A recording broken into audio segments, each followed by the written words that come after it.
This is something peculiar and astonishing. As if the Pentagon leaks weren't enough to give Ukraine a headache, the European Union has an even bigger announcement to make. Hello and welcome to the new episode of The Global Game with me, Vedika. Let's begin with the video report. To get a first payment under next generation.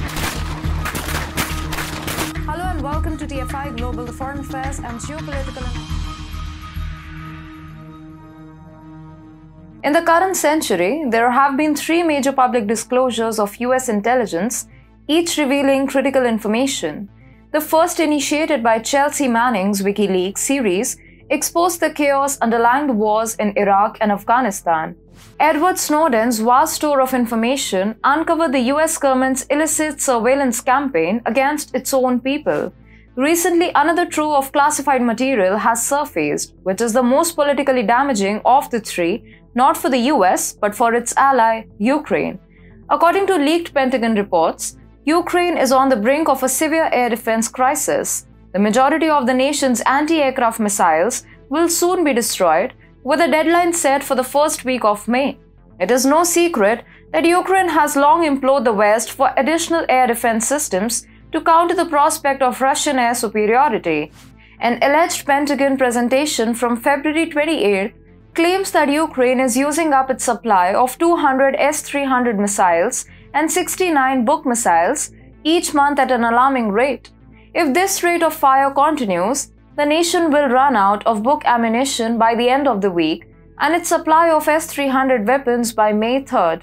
Now, as we anticipated, these leaks could be a deliberate, subtle message to allies to withdraw from the war. As it turns out, this appears to be happening, with the European Union announcing today that it is backing out of the conflict. The EU's actions are speaking louder than words. According to a media report by Euractiv, the European Commission is considering reducing its proposed €500 million fund for Ukraine's short-term joint defense procurement to €250 million as reported by Euractiv. Three anonymous EU sources suggest that the Commission will prioritize the long-term modernization of Europe's defense industry instead. Last July, the EU executive introduced the EDIRPA initiative, which aims to encourage prompt joint procurement of arms by member states to resupply their stockpiles and provide military aid to Ukraine. The current proposal includes a two-year budget of €500 million. However, during the discussions, the EU had emphasized that if there were any new developments since the initial plan was introduced that make it insufficient in addressing the issue, the Commission may modify the proposal, provided that member states have not yet given their final approval. Suddenly, the EU has announced that the regulation has encountered a number of challenges since it was first proposed, leading the Commission to decide to cut the fund in half, from €500 to just €250 million over a year.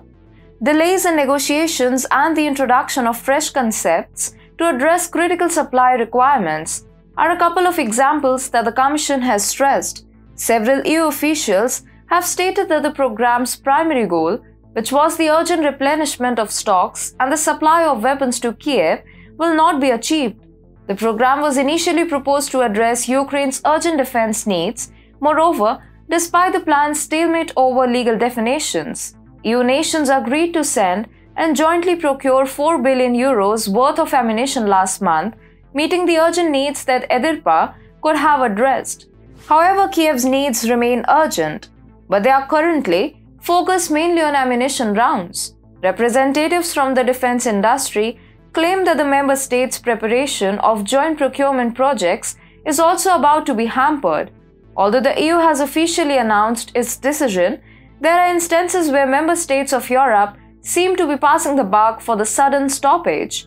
For example, in Poland, according to Polish media reports, France is allegedly opposing an EU decision to finance the delivery of ammunition to Ukraine, a decision that needs approval from all member states.